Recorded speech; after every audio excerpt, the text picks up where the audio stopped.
గౌరవ ముఖ్యమంత్రి గారు. స్పీకర్ సార్, తెలంగాణ సమాజానికి నీళ్ళు అనేవి ప్రాణప్రదాయని.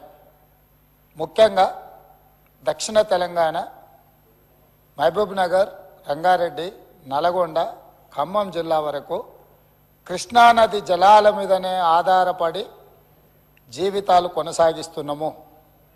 మహబూబ్ నగర్ జిల్లా 10 లక్షల మందికి పైగా వలసలు పోయి తట్ట పని, పార పని, మట్టి పని, బొగ్గుబాయి, ముంబై లాంటి వలసలు పోవడానికి కారణము 2009లో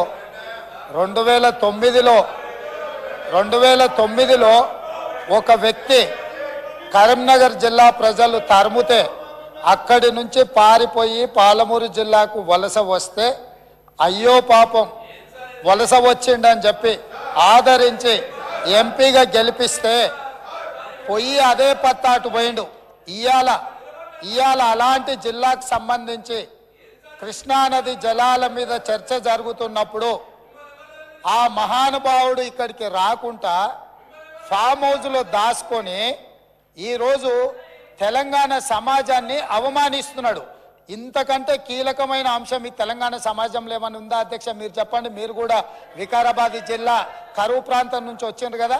ఇంత కీలకమైన చర్చ జరుగుతున్నప్పుడు తెలంగాణ సమాజానికి వాస్తవాలు చెప్పాల్సిన, వినిపించాల్సిన అవసరం వచ్చినప్పుడు ఈ సభ మొత్తం మా సాగునీటి పారుదల శాఖ మంత్రి గారు ప్రాజెక్టులను కేంద్ర ప్రభుత్వానికి ఒప్పజెప్పేదే లేదు, కృష్ణానది జలాలలో పరివాహక ప్రాంతం ప్రకారం 68% వాటా నీళ్లు తెలంగాణకి ఇవ్వాలని ఒక ప్రత్యేక రెజల్యూషన్ మూవ్ చేసినప్పుడు హుందాగా ప్రధాన ప్రతిపక్ష నాయకుడు వచ్చి ఇక్కడ కూర్చొని ఈ తీర్మానానికి మద్దతు పలికి తెలంగాణ సమాజమంతా తెలంగాణ హక్కుల మీద, తెలంగాణ నీళ్ల మీద ఒకే మాట మీద నిలబడ్డమని ఆంధ్రప్రదేశ్ నుంచి కేంద్ర ప్రభుత్వం వరకు ఒక సందేశాన్ని పంపాల్సిన సందర్భంలో సభకు రాకుండా ఫామ్ హౌస్లో దాచుకొని ప్రజలని తప్పుదోవ పట్టించడానికి వారిని పంపించి వారు పచ్చి అబద్ధాలు మాట్లాడుతున్నారు.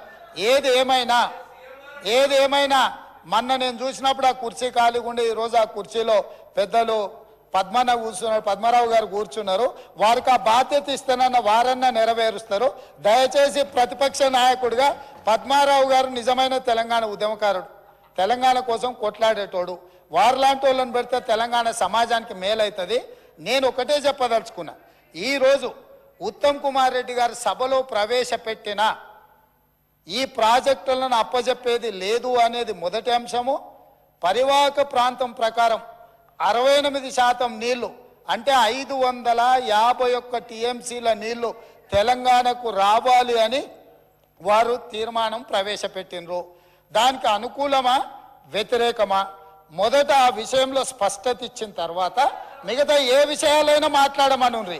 అంతే తప్ప ఇవాళ వాళ్ళ మాటల వల్ల, వాళ్ళ చర్యల వల్ల శత్రువులకు బలం చేకూరుతుంది.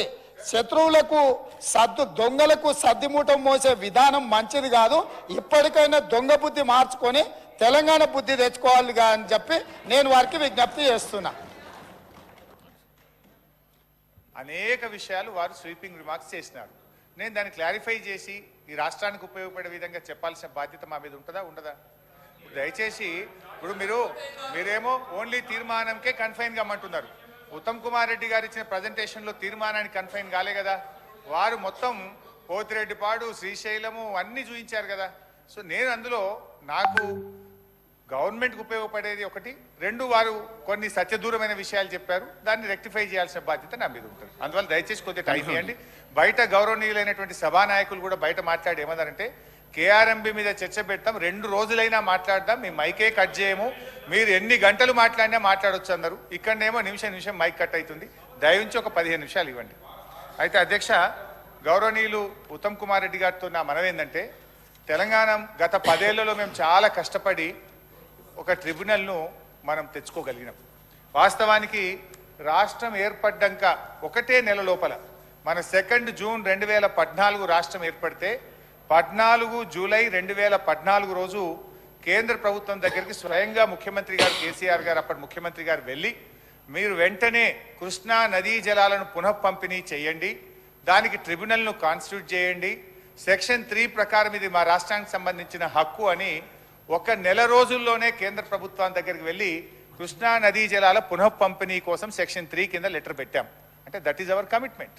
అయితే ఆ కేంద్ర ప్రభుత్వం దాదాపు సంవత్సరంన్నరైనా కూడా పట్టించుకోకపోతే, కేంద్రం నిర్ణయం తీసుకోకపోతే, మన భారత పార్లమెంట్ చట్టంలో ఏముందంటే ఏదైనా ఒక రాష్ట్రం నదీ జలాల పంపిణీ విషయంలో కానీ డిస్ప్యూట్ విషయంలో కేంద్రానికి వస్తే ఏడాదిలోగా సమస్య పరిష్కరించాలి, లేదా దాన్ని ట్రిబ్యునల్కు రెఫర్ చేయాలని ఉంది. సంవత్సరంన్నరైనా కేంద్ర ప్రభుత్వం స్పందించకపోతే ఆ రోజు మేము సుప్రీంకోర్టుకు వెళ్ళాం.